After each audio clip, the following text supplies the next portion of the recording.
នឹកសែនស្រណងដែនកងជលសាធម្មជាតិរចនាអណ្ដែតសេលាសង្ហាអួនប្រានសត្វហាខ្វែងខ្វាត់កាត់ទីកំសាន្តសិទ្ធនេះខ្ញុំបានមកលេងគ្រួសារតៃមេងស្រទន់កយគុណចិត្តឆ្ងាយទាំងសភាពទាំងឡាយនេកសាច់សឆ្ងាយទឹកពណ៌ខៀវថ្លាចោលពីសមុទ្របងបាំងកាយាខាងអង្គវថាសុំទុំក្លៀនឆ្ងាយដល់ថ្ងៃវិលវិញតោមនឹងញោមញីលាចាងសិទ្ធនេះក្តុកដួលចក្រៃ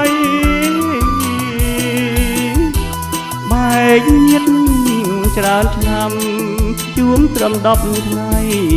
ឲ្យនឹកអាល័យមិនអងចិនដា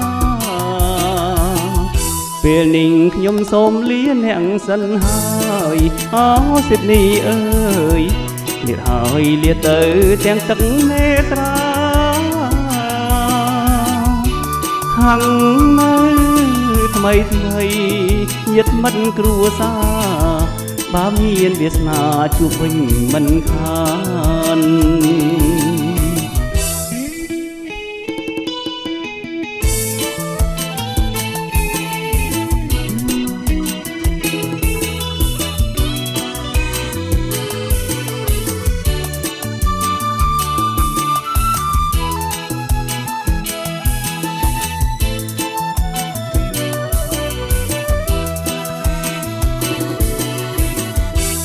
ដល់ថ្ងៃវិលវិញ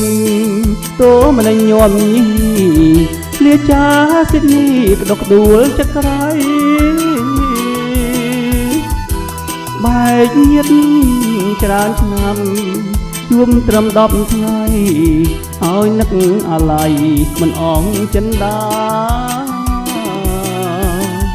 ពេលនេះខ្ញុំសូមលាអ្នកសិនហើយ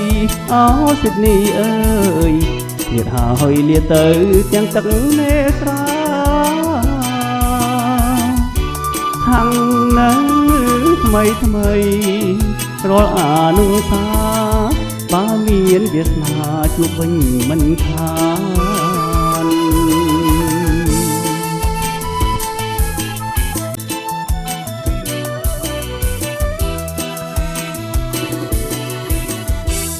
ដល់ថ្ងៃ